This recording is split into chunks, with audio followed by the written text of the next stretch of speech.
दोस्तों, क्या अंतरिक्ष से गिरने वाला है एक गोलाकार पिंड? क्या तीसरा विश्व युद्ध भयानक रूप लेने वाला है? क्या आने वाली है एक भयंकर महामारी? क्या भूकंप और प्राकृतिक आपदा की वजह से बदल जाएगी पृथ्वी की धुरी? क्या एलियंस कर रहे हैं पृथ्वी पर एक बड़े युद्ध की तैयारी? ऐसी और भी कई चौंकाने वाली भविष्यवाणियां 2025 को लेकर की गई है। दोस्तों, इन सभी सवालों के जवाब हम सनातनी टेल्स चैनल की इस वीडियो में बताने वाले हैं। वीडियो को ध्यान से अंत तक जरूर देखिएगा और आपसे छोटा सा निवेदन है कि वीडियो को लाइक करके यदि आप चैनल पर नए हो तो चैनल को सब्सक्राइब अवश्य कर लीजिए। साथ ही कमेंट में जय श्री कृष्णा और जय जगन्नाथ अवश्य लिखिए। चलिए जानते हैं। दोस्तों, 3 ऐसे भविष्यवक्ता है जिन्होंने दुनिया के वैज्ञानिकों को हैरत में डाल दिया है। ऐसा माना जाता है कि इन लोगों द्वारा की गई भविष्यवाणियां कभी भी गलत नहीं होती है।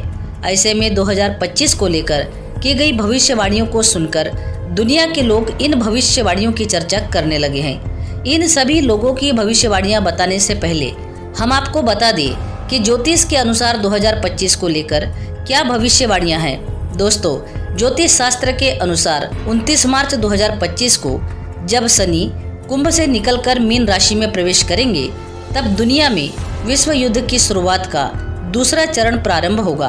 Russia, Ukraine, Israel, Hamas, Iran और लेबनान के बाद बदलती दुनिया में अब नए मोर्चों पर युद्ध का बिगुल बज सकता है।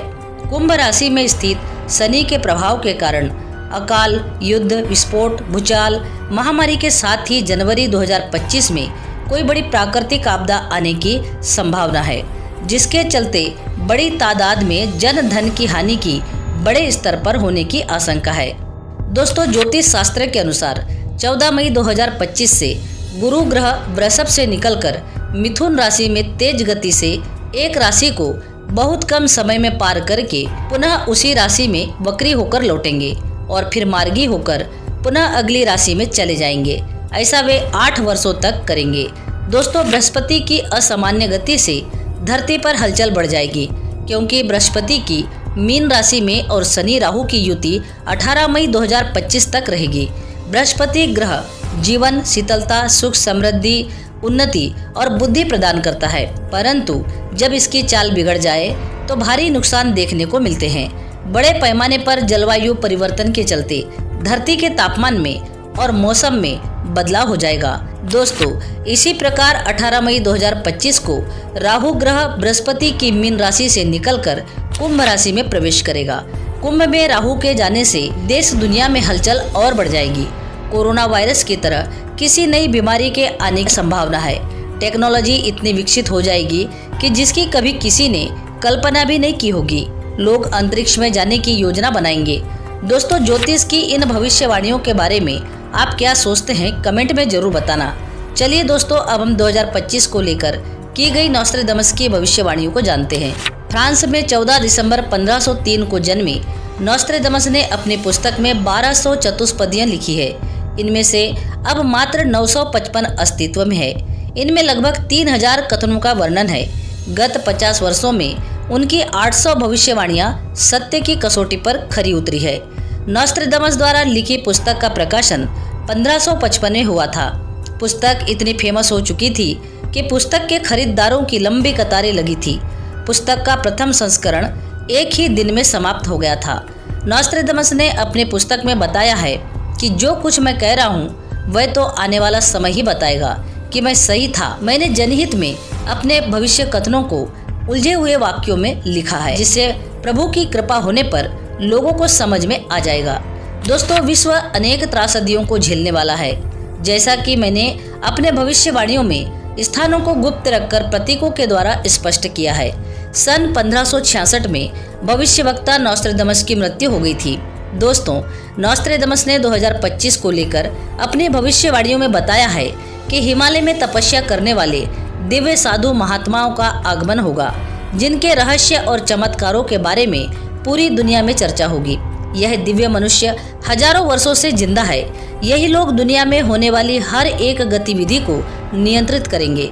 दोस्तों, जब हमने इस भविष्यवाणियों को और गहराई से जानने का प्रयास किया तो हमें हिमालय में एक ऐसी गुप्त जगह का पता चला जहां पर वास्तव में कुछ लोग हजारों सालों तक जिंदा रहते हैं और इस जगह का नाम है ज्ञानगंज मठ।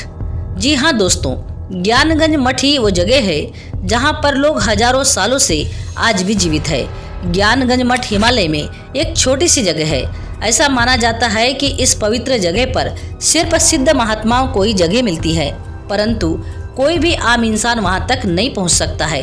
तिब्बत और हिमालय के बीच स्थित इस जगह को सांगरीला, संभाला या सिद्धाश्रम भी कहा जाता है।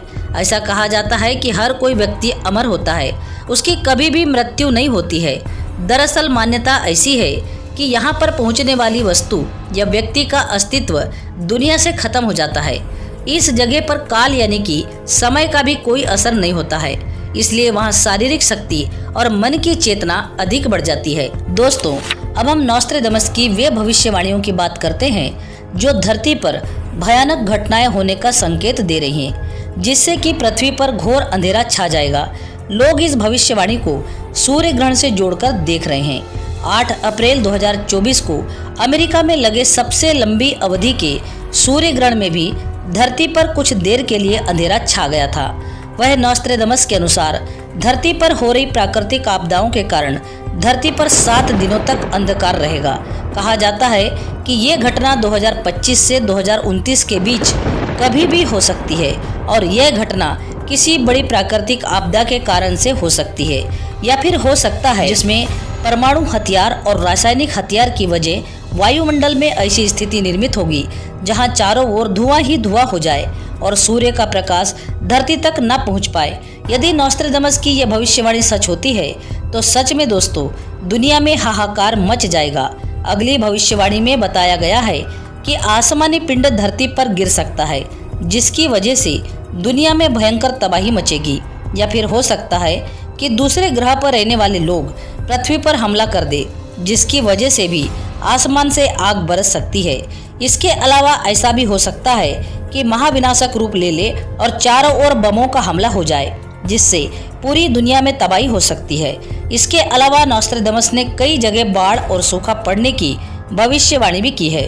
नॉस्ट्रेडमस के अनुसार पूरी दुनिया पर मौसम की मार पड़ेगी, कहीं गर्मी तो कहीं कंपकपाती ठंड इंसानों की नींद उड़ा देगी।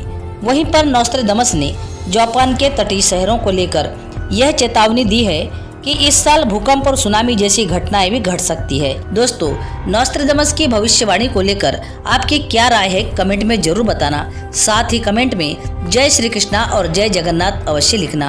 वीडियो पसंद आई हो तो वीडियो को लाइक, शेयर और सब्सक्राइब अवश्य करना। पूरा वीडियो देखने के लिए आपका बहुत बहुत धन्यवाद।